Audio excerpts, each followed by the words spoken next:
आप सबका दिल की गहराई से आभार व्यक्त करता हूं कि आप सब ने अपने व्यस्ततम समय में से समय निकालकर आप सब ने हमारा मान और सम्मान किया। मंच पर विराजमान हरियाणा के किसान नेता और हमेशा हमारा प्यार स्नेह और आशीर्वाद से मार्गदर्शन करने वाले चौधरी प्रेम सिंह जी बालसी साहब, सतवीर जी सियाग साहब, संजय जी कोच साहब, राजेश जी सियाग जो इस गांव के सरपंच हैं,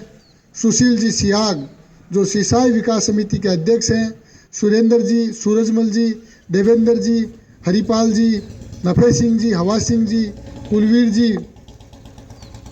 सुभाष जी बेनीवाल साहब और हमारे देश के उभरते सुपरस्टार सिंगर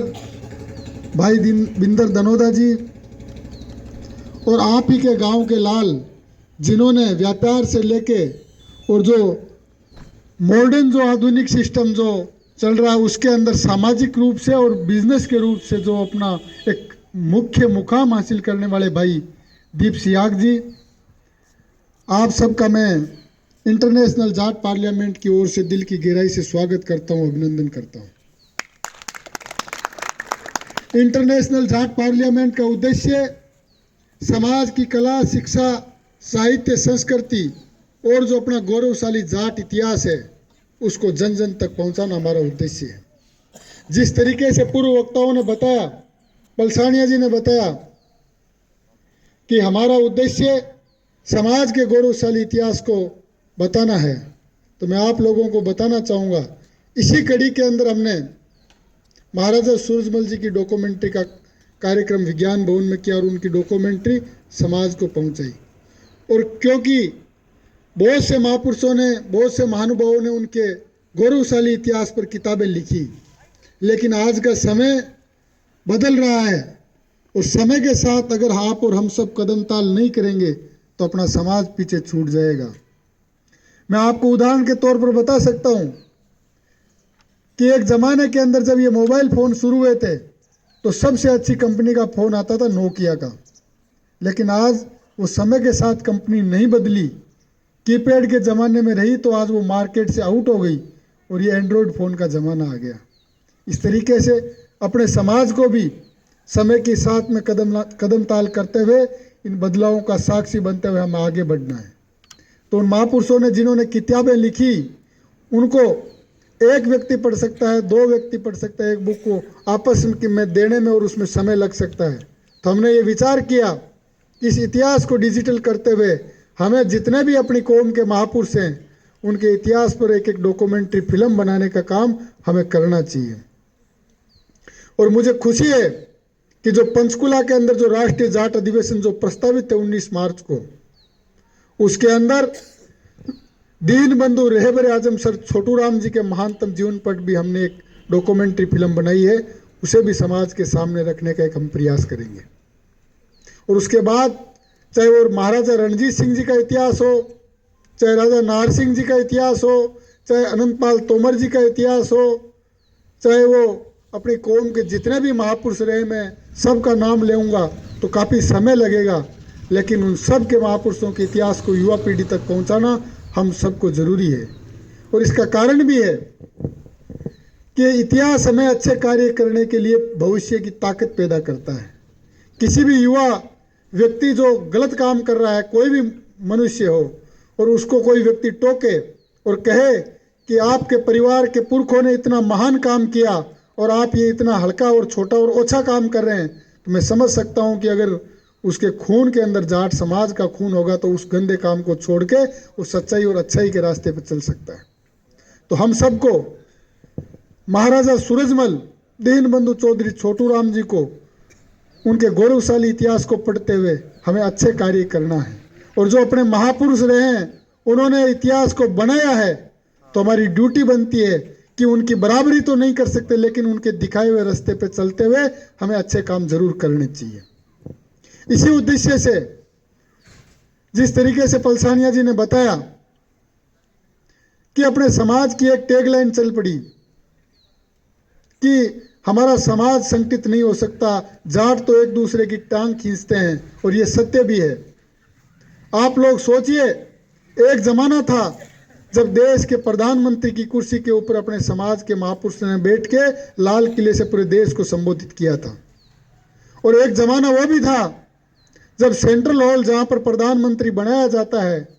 उसके अंदर भी अपनी कौम के महापुरुष ताऊ देवीलाल जी ने किंग मेकर की भूमिका निभा के त्याग की भावना, अगर आज गांव में वार्ड पंच की कुर्सी का कोई त्याग नहीं कर सकता, उन्होंने प्रधानमंत्री की कुर्सी छोड़ के उन्होंने किंग मेकर की भूमिका निभाई। ये अपनी कौम का डीएनए है। एक जमाना था जब लोकसभा की अध्यक्ष की कुर्सी पर, आज भी रिकॉर्ड है, 10 साल तक लगातार लोकसभा के अध्यक्ष कोई व्यक्ति रहे, सर्वाधिक कार्यकाल किसी का रहा है तो चौधरी बलराम जी जाखड़ साहब का रहा है। इसके अलावा लगभग हर दूसरा और तीसरा मंत्रालय अपने समाज के लोगों के पास हुआ करता था। किसे मंत्री बनाना है और किसे नहीं बनाना है,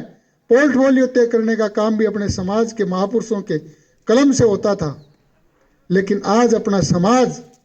किस दिशा में एक दूसरे की टांग खींचते हुए पहुंच गया है कि इस देश की कैबिनेट में एक भी व्यक्ति अपना नहीं है। और मैं मानता हूं तो इसके लिए अगर कोई व्यक्ति जिम्मेदार है, क्योंकि सरकारें बनती और बदलती रहती, वो कोई स्थायी सरकारें नहीं है, लेकिन अपने लोग हैं। वो इसलिए हैं कि एक दूसरे की टांग खिंचाई के अंदर इस कदर वो लग गए कि आज समाज विषम परिस्थितियों के अंदर चलने लग गया। हम सबको इस टांग खिंचाई की टैगलाइन को खत्म करते हुए, एक दूसरे का हाथ पकड़ते हुए आगे बढ़ने का काम हम सबको करना होगा, तभी हम सब सफल हो सकते हैं। और जो अपने महापुरुषों ने जो इतिहास बनाया है, उस इतिहास के पद चिन्हों पर चलने की वही सच्ची श्रद्धांजलि हो सकती है।